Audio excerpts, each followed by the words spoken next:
नमस्कार दोस्तों। एमपीपीएससी के द्वारा एक नया कैलेंडर जारी किया गया है। कुछ दिनांकों में एमपीपीएससी के द्वारा परिवर्तन किया गया है।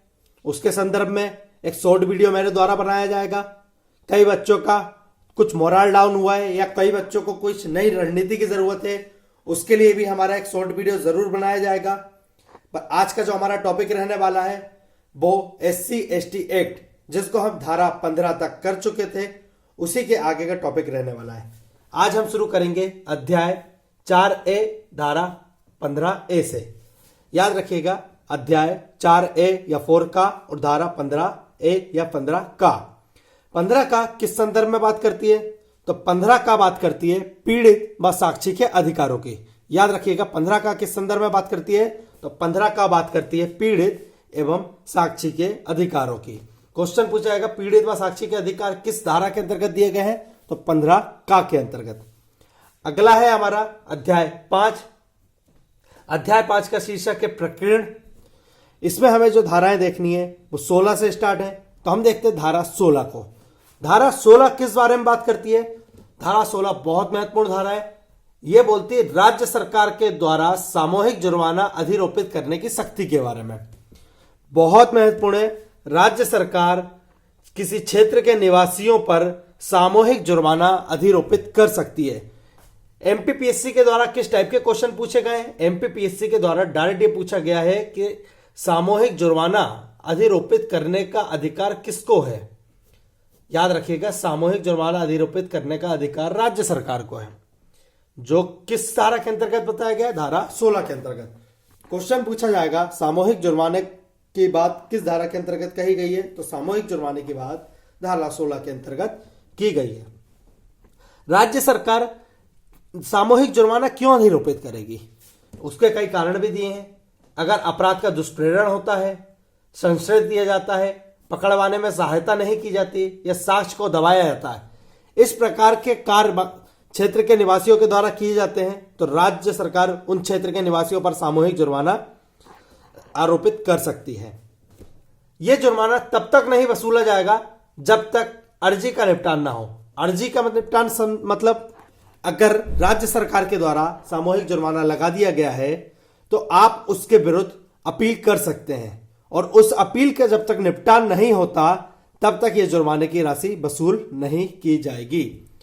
एक और यहां पर प्रावधान है कि जुर्माने की राशि को कम कर सकते हैं। जुर्माने को कम किया जा सकता है राज्य सरकार के द्वारा।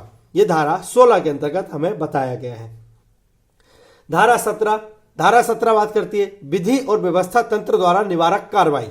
विधि एवं व्यवस्था तंत्र द्वारा निवारक कार्रवाई। अपराध ना हो या हो गया है तो क्या निवारक कार्रवाई कर सकते हैं? कौन करेगा निवारक कार्रवाई? व्यवस्था का जो तंत्र है, व्यवस्था के तंत्र में अधिकारियों की बाकायदा पूरी सूची दी गई है कि कौन कौन अधिकारी निवारक कार्रवाई कर सकते हैं। तो अधिकारियों की सूची में जिन अधिकारियों की बात की गई है वो है DM district magistrate, SDM sub divisional magistrate, executive magistrate ज्यादातर तहसीलदार नायब तहसीलदार होते हैं, और डीएसपी। याद रखिएगा किन अधिकारियों की बात करी गई है? डीएम, एसडीएम, एग्जीक्यूटिव मजिस्ट्रेट तथा DSP deputy superintendent of police. इस रैंक के अधिकारी ये निवारक कार्रवाई कर सकते हैं। याद रखिएगा किस रैंक के? डीएम, एसडीएम, एग्जीक्यूटिव मजिस्ट्रेट और डीएसपी। ये धारा 17 में बाकायदा सूची दी गई है। क्वेश्चन आपसे पूछा जाएगा कि इनमें से कौन सा अधिकारी निवारक कार्रवाई नहीं कर सकता, है ना? डीएम, एसडीएम, एग्जीक्यूटिव मजिस्ट्रेट या फिर पटवारी। तो आपको याद रहना चाहिए कि किन किन लोगों की सूची दी गई है। डीएम, एसडीएम, एग्जीक्यूटिव मजिस्ट्रेट तथा डीएसपी। अगली है धारा 18। धारा 18 क्या बात करती है? धारा 18 सिर्फ बोलती है कि जो सीआरपीसी की धारा 438 है वो इस एक्ट में लागू नहीं होती।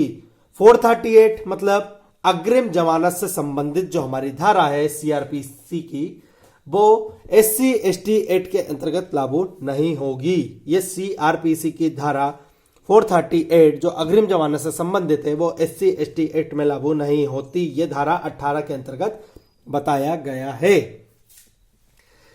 एक बहुत महत्वपूर्ण धारा है धारा 18A या धारा 18 का। बहुत महत्वपूर्ण है। धारा 18 का सन 2018 में जोड़ी गई है। धारा 18 का सन 2018 में जोड़ी गई है। क्या बोलती है धारा 18 का कि एफआईआर हेतु जांच जरूरी नहीं है। इसका पूरा इतिहास क्या है यह हम समझ लेते हैं। धारा 18 का बोलती है एफआईआर हेतु जांच जरूरी नहीं है, ठीक है, और गिरफ्तारी के लिए भी अनुमोदन की आवश्यकता नहीं है। यह धारा क्यों जोड़ी गई 2018 में, इसका एक अब छोटा सा इतिहास अगर देख लेते हैं तो SC ST एक्ट में सुप्रीम कोर्ट के पास एक अपील पहुंची थी। अपील संख्या 416 थी, फौजदारी मामला था। किस मामले में? डॉक्टर सुभाष काशीनाथ महाजन वर्सेस महाराष्ट्र राज्य। डॉक्टर सुभाष काशीनाथ महाजन वर्सेस महाराष्ट्र राज्य, इसकी अपील सुप्रीम कोर्ट के पास पहुंची। सुप्रीम कोर्ट ने अपना फैसला 20 मार्च सन 2018 को दिया। सुप्रीम कोर्ट ने फैसला दिया कि गिरफ्तारी पूर्व जांच करनी जरूरी है। याद रखिएगा, SC ST एक्ट में गिरफ्तारी पूर्व जांच करना जरूरी है। यह सुप्रीम कोर्ट ने अपना फैसला दिया था सुभाष काशीनाथ महाजन वर्सेस महाराष्ट्र राज्य के बाद में। याद रखिएगा, सुभाष काशीनाथ महाजन वर्सेस महाराष्ट्र राज्य के जो केस आया था उसमें सुप्रीम कोर्ट ने अपना फैसला दिया था कि गिरफ्तार करने से पहले जांच करना जरूरी है। और जांच की अनुमति और गिरफ्तारी अगर करी जाएगी तो किसकी अनुमति से की जाएगी? SSP के रैंक के अधिकारी, SSP रैंक के अधिकारी की अनुमति से गिरफ्तारी की जाएगी। ये सुप्रीम कोर्ट ने अपने फैसले में बोला था, पर काफी विरोध हुआ था इस फैसले का, काफी दिक्कतें आई थी। तब सरकार के द्वारा संशोधन बिल लेके आया गया था SC ST एक्ट के अंतर्गत, जो लोकसभा में 6 अगस्त को, राज्यसभा में 9 अगस्त को, राष्ट्रपति के द्वारा 17 अगस्त को तथा 20 अगस्त को लागू हो गया था। और इस संशोधन बिल के द्वारा धारा 18A को जोड़ा गया था। याद रखिएगा, धारा 18A को जोड़ा गया था। धारा 18A किस बारे में बात करती है? धारा 18A बोलती है एफआईआर हेतु जांच जरूरी नहीं है और गिरफ्तारी हेतु अनुमोदन की आवश्यकता नहीं है। बहुत महत्वपूर्ण है, ये हमारा करंट का भी टॉपिक हो सकता है और SC ST एक्ट का एक महत्वपूर्ण टॉपिक है। अगली है धारा 19। धारा 19 क्या बोलती है? धारा 19 बात करती है अपराधी परिवीक्षा कानून, उसकी बात करती है अपराधी परिवीक्षा लागू नहीं होगी। प्रोबेशन जो है, प्रोबेशन का जो कानून है वो यहां पर लागू नहीं होगा। ये कौन सी धारा बोलती है? धारा 19 बोलती है प्रोबेशन का कानून लागू नहीं होगा। तो CRPC की धारा 360 भी यहां पर लागू नहीं होगी। याद रखिएगा, CRPC की सेक्शन 360 भी लागू नहीं होगा। धारा 20 किन संदर्भ में बात करती है? धारा 20 बात करती है अन्य विधियों पर अध्यारोही होना। अन्य विधियों पर अध्यारोही होना मतलब जितने भी सारे कानून हैं उनके ऊपर रहेगा। यानी मतलब कि अगर कोई और कानून इसमें कोई अगर इनमें कॉन्ट्राडिक्शन होता है तो कौन सा कानून को मान्य माना जाएगा? SC ST एक्ट दूसरे कानूनों के ऊपर अध्यारोही होगा। याद रखिएगा। अगला है धारा 21, प्रभावी क्रियान्वयन सरकार के द्वारा। याद रखिएगा, प्रभावी क्रियान्वयन सरकार के द्वारा सरकार के कुछ कर्तव्य होते हैं। धारा 21 में बताया गया है कि प्रभावी क्रियान्वयन के लिए सरकार के द्वारा क्या कर्तव्य किए जाएंगे या सरकार के क्या कर्तव्य हैं, ये धारा 21 में बताया गया है। ठीक है, एक कर्तव्य जो महत्वपूर्ण है हम पढ़ लेते हैं। केंद्र सरकार द्वारा प्रत्येक वर्ष संसद के पटल पर राज्य व केंद्र की रिपोर्ट रखी जाएगी। याद रखिएगा, किसके द्वारा रखी जाएगी? केंद्र सरकार के द्वारा। कहां रखी जाएगी रिपोर्ट? संसद के पटल पर।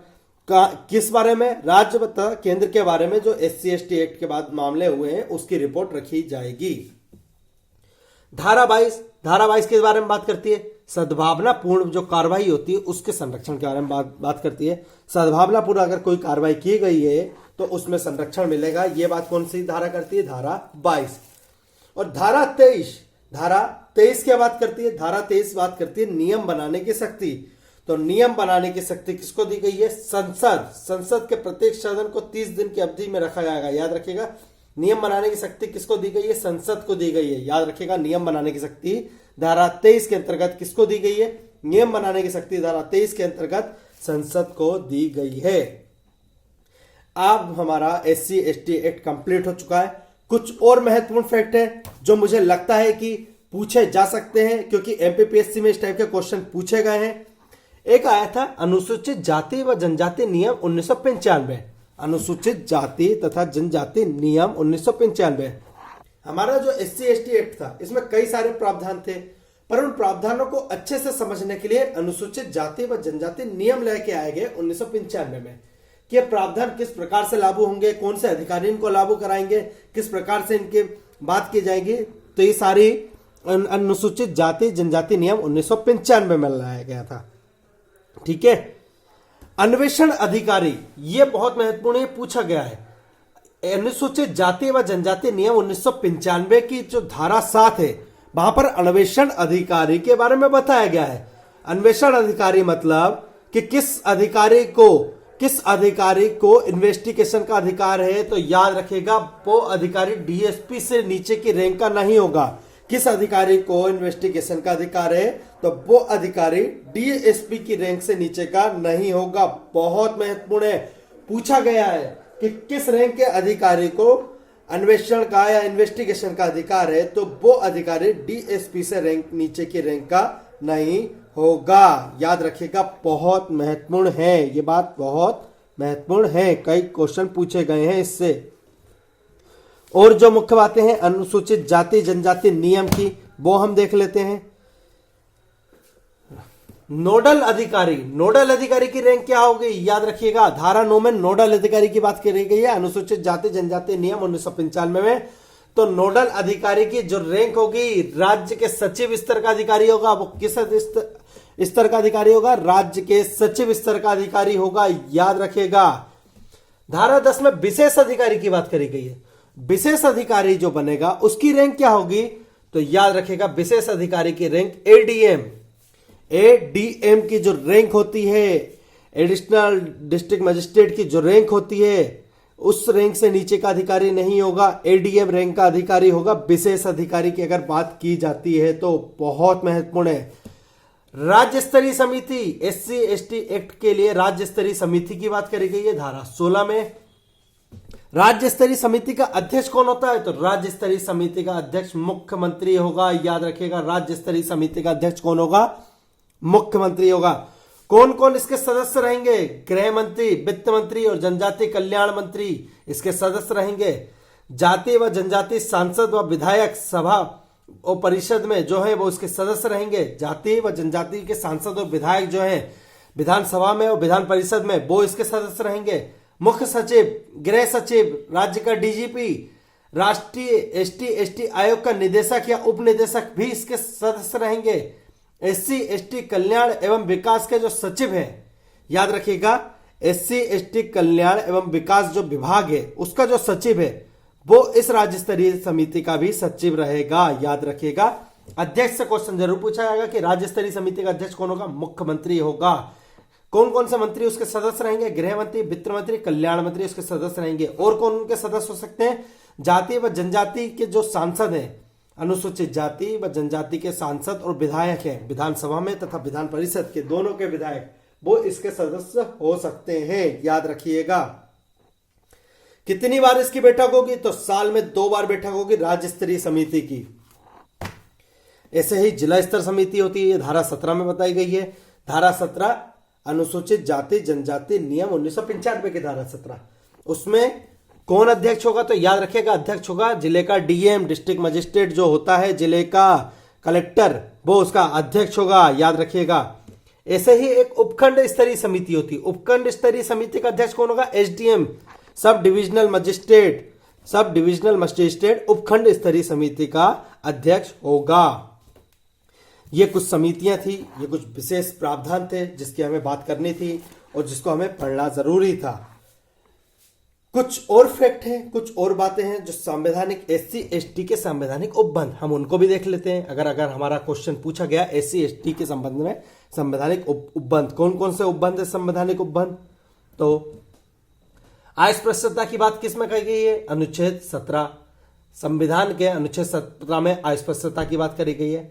अनुच्छेद 15, 4 और 5 में किस बारे में बात करी गई, अनुच्छेद 15, 4 और 5 में शैक्षणिक संस्थाओं में आरक्षण की बात करी गई है। अनुच्छेद 16 के 4, 4A और 4B में किस बात में बात करी गई है, अनुच्छेद 16 के 4, 4A और 4B के अंतर्गत लोक नियोजन में आरक्षण की बात करी गई है। अनुच्छेद 46 में किसकी बात करी गई है, अनुच्छेद 46 में SC/ST के शोषण व सामाजिक अन्याय से संरक्षण की बात करी गई है। SC ST के शोषण व सामाजिक अन्याय से संरक्षण की बात की गई है। अनुच्छेद 244 में किसकी बारे में बात करी गई है? अनुच्छेद 244 में जनजाति के क्षेत्रों के प्रशासन व नियंत्रण के बारे में बात की गई है। अनुच्छेद 330 और 332 में किस बारे में बात करी गई है? अनुच्छेद 330 में लोकसभा में SC ST का आरक्षण, अनुच्छेद 332 में विधानसभा में SC ST के आरक्षण की बात की गई है, याद रखिएगा। अनुच्छेद 338 में किस बारे में बात करी गई? बहुत महत्वपूर्ण है। अनुच्छेद 338 SC शेड्यूल कास्ट अनुसूचित जाति के लिए राष्ट्रीय आयोग, अनुच्छेद 338 अनुसूचित जाति के लिए राष्ट्रीय आयोग है। अनुच्छेद 338 अनुसूचित जाति के लिए, अनुच्छेद 338 अनुसूचित जनजाति ST के शेड्यूल ट्राइब्स के लिए जो राष्ट्रीय आयोग है वो है 338A, याद रखिएगा। बहुत महत्वपूर्ण है ये दोनों आयोग, बहुत महत्वपूर्ण है ये दोनों आयोग। तो ये कुछ महत्वपूर्ण संवैधानिक प्रावधान भी है जो हमें हमारे एग्जाम पॉइंट ऑफ व्यू से जरूरी है, वो भी आज हमने कंप्लीट कर लिए। जो MPPSC के द्वारा नया कैलेंडर जारी किया गया है, नया नोटिफिकेशन जारी किया है, उसके बारे में हमारा एक शॉर्ट वीडियो जरूर रहेगा। बच्चों को कोई समस्या आ रही है तो आप कमेंट के द्वारा मुझे बताएं। आप मेरे टेलीग्राम ग्रुप को भी जरूर ज्वाइन करें। आगे भी जो नोटिफिकेशन आते रहेंगे या जो परिवर्तन किए जाते हैं मध्य प्रदेश लोक सेवा आयोग के द्वारा वो आपको बता दिए जाएंगे। आपको अपना मोरल डाउन नहीं करना है, आपको अपनी तैयारी करते रहना है। बहुत ज्यादा पोस्टें हैं और एक अच्छी अपॉर्चुनिटी है ये वाला एग्जाम, तो हमें अपने मोरल को डाउन नहीं करना है, हमें पढ़ाई करनी है, हमें इस एग्जाम को निकालना है। धन्यवाद दोस्तों।